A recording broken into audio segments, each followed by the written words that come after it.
दिल्ली में आज नगर निगम चुनावों के लिए बेहद सुस्त रफ्तार से मतदान जारी। दोपहर 12 बजे तक एमसीडी में 18% वोट। एमसीडी चुनाव में इस बार 1 करोड़ 45 लाख वोटर शामिल। 1349 उम्मीदवारों की किस्मत का होगा फैसला। दिल्ली के सभी सरकारी स्कूलों को बनाया गया मतदान केंद्र। सोमवार को भी बंद रहेंगे स्कूल।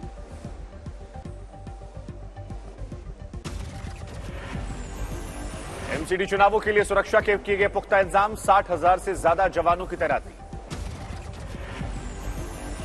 मतदान के लिए सुरक्षा हुई सख्त। 60 ड्रोन कैमरों से निगरानी।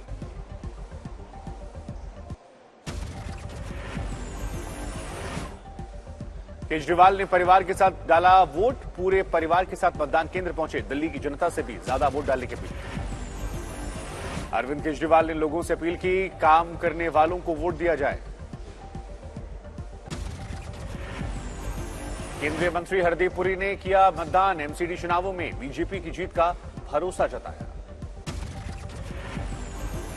बीजेपी के नेता डॉक्टर हर्षवर्धन भी परिवार के साथ मतदान करने पहुंचे। पार्टी की जीत का भरोसा जताया। कांग्रेस के नेता अजय माकन अपनी पत्नी के साथ मतदान करने पहुंचे। कहा, यह गलत है कि कांग्रेस टक्कर में नहीं है। दिल्ली बीजेपी अध्यक्ष आदेश गुप्ता ने पटेल नगर में किया मतदान। लोगों से वोट देने की अपील की।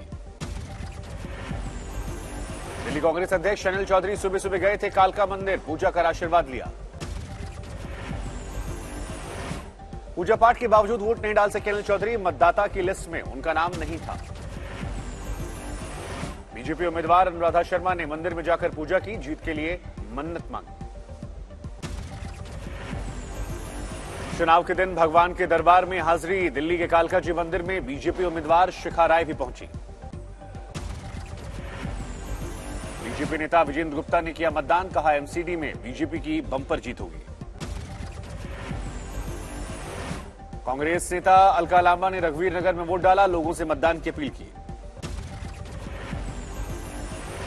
बीजेपी सांसद प्रवेश वर्मा ने कहा, एमसीडी चुनावों में 2024 की जमीन तैयार की जाएगी। दिल्ली के मंत्री गोपाल राय ने कहा, आम आदमी पार्टी की जबरदस्त जीत होगी।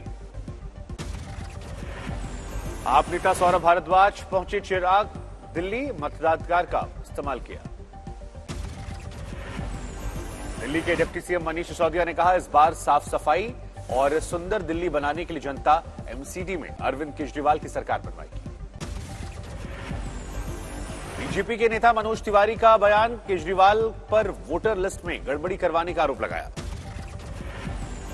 मनोज तिवारी के जवाब में आप विधायक दिलीप पांडे ने कहा, रोना बंद करें मनोज तिवारी। 15 साल के शासन में जनता त्रस्त। दिल्ली विधानसभा में प्रतिपक्ष के नेता रामवीर सिंह विधोड़ी ने कहा, निगम के भ्रष्टाचार का 2.5 पैसे का आरोप भी साबित हुआ तो फिर दे दूंगा इस्तीफा। आप नेता इमरान हुसैन ने कहा, दिल्ली की जनता बना चुकी है बदलाव का मन। इस बार झाड़ू। दिल्ली के उपराज्यपाल ने भी मतदाताओं से अपील की। कहा, आज अपने मताधिकार का प्रयोग जरूर करें। केंद्रीय मंत्री मीनाक्षी लेखी भी पहुंची मतदान केंद्र पर। एमसीडी के लिए वोट डाला। एमसीडी चुनावों में पहली बार वोट करने आए युवा भी पहुंचे मतदान केंद्र। युवाओं में दिखाई पड़ रहा है जबरदस्त उत्साह। दक्षिणी दिल्ली के तुगलकाबाद गांव में मॉडल पोलिंग बूथ। पहले वोटर बने जोगिंदर सिंह। दिल्ली के सिविल लाइन में पहले वोटर बने 95 साल के गोपीचंद। सुबह सुबह पहुंच गए थे मतदान केंद्र। एमसीडी चुनावों में महिला मतदाताओं की सुविधा का खास ख्याल रखा गया है। एमसीडी चुनावों के लिए बनाए गए सभी 68 पिंक बूथों पर सिर्फ महिला स्टाफ की तैनाती। पिंक बूथ पर बच्चों के लिए क्रेश की भी सुविधा। मतदान केंद्र पर सेल्फी पॉइंट भी बनाए गए। लोगों को जागरूक करने की कोशिशें की गई हैं। गुजरात में पहले चरण में कम मतदान प्रतिशत से आम आदमी पार्टी को सताया हार का डर। आप नेता धर्मेंद्र वावलिया का रोते हुए वीडियो वायरल। सूरत से पार्षद है नेता धर्मेंद्र वावलिया। पहले चरण में बीजेपी के पक्ष में अधिक मतदान का है अनुमान और इसी वजह से फूट पड़े इनके आंसू। लोकतंत्र के महापर्व में जनता की उपेक्षा से चुनाव आयोग हुआ सचेत। गुजरात में दूसरे चरण में बढ़ चढ़कर मतदान की अपील। हिमाचल और गुजरात में अब तक शहरी मतदाताओं की दिखी उदासीनता। गुजरात में पहले चरण में 63% वोटिंग, पहले फीसद में 63% वोटिंग, जबकि सूरत, राजकोट, जामनगर और में मतदान प्रतिशत और भी ज्यादा कम रहा। दूसरे चरण में मतदान से पहले शराबबंदी वाले राज्य गुजरात के गांधीनगर में 500 क्रेट से ज्यादा शराब हुई बरामद। दक्षिण गांधीनगर में बीजेपी नेता अल्पेश ठाकुर उम्मीदवार हैं। शराब की बरामदगी पर कांग्रेस को घेरा। यूपी में 2 विधानसभा सीटों पर उपचुनाव। कल खतौली और रामपुर विधानसभा सीट के लिए वोटिंग है। मैनपुरी लोकसभा के लिए कल उपचुनाव। मुलायम सिंह यादव के निधन से खाली हुई थी सीट।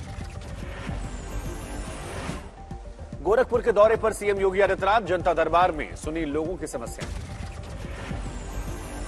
यूपी के डिप्टी सीएम ब्रजेश पाठक ने सिंधिया वाली टिप्पणी पर कहा, यह उनका मामला। जयराम रमेश ने गद्दार कहा था। महाराष्ट्र में रत्नागिरी में एमएनएस प्रमुख राज ठाकरे से मिले रिफाइनरी के समर्थक और विरोधी। राष्ट्र के सामने रखा अपना अपना पक्ष, मांगा समर्थन। आज मनाया जा रहा है नौसेना दिवस। विशाखापट्टनम में मुख्य समारोह। पहली बार दिल्ली से बाहर नौसेना दिवस का आयोजन। नौसेना अध्यक्ष एडमिरल आर हरि कुमार बनाकर रहे मेजबानी। नौसेना अध्यक्ष ने कहा, 2047 तक सुरक्षा के क्षेत्र में आत्मनिर्भर होने का लक्ष्य। 4 दिसंबर को 1971 को नौसेना के कराची हवाई अड्डे पर किया था हमला। ऑपरेशन ट्राइडेंट की कामयाबी को याद किया जाता है।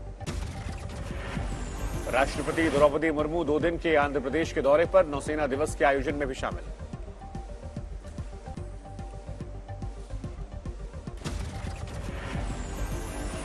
हाजीपुर के आरजेडी एमएलसी रामबली चंद्रवंशी ने करवाई अपनी सरकार की फजीहत। शराबबंदी वाले राज्य में कहा, बिहार में शराब भगवान की तरह है। वैशाली जिले में जहरीली शराब से 3 लोगों की मौत पर बोले आरजेडी एमएलसी रामबली, मरना जीना तो चलता रहता है। जेल में बंद बाहुबली माफिया विजय मिश्र के करोड़ों के फ्लैट हुए जब्त। विजय मिश्रा पर गंभीर अपराधों में दर्ज है 83 मुकदमे। अपराध से संपत्ति अर्जित करने का आरोप।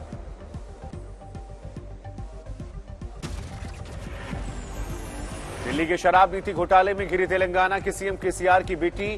कल कुंतला कविता, हैदराबाद में कविता के समर्थन में पोस्टर लगे।